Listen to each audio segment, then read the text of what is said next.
দুর্গাপুরের রেফার কাগজ থাকা সত্ত্বেও মহকুমা হাসপাতালে ভর্তি না হওয়ায় 3.5 বছরের রিক বাউরের মৃত্যু।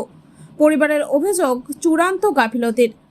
শুক্রবার সকালে হাসপাতালে ক্ষোভে ফেটে পড়েন পরিজনেরা। বিশাল পুলিশ বাহিনী পৌঁছে পরিস্থিতি নিয়ন্ত্রণে নিয়ে আসে।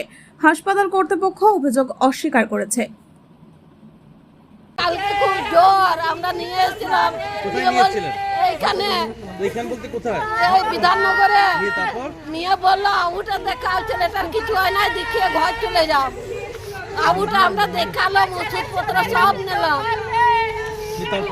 তারপরে আমরা ঘর চলে গেলাম। এবার রাত্রের মধ্যে ছেলেটার এই অবস্থা।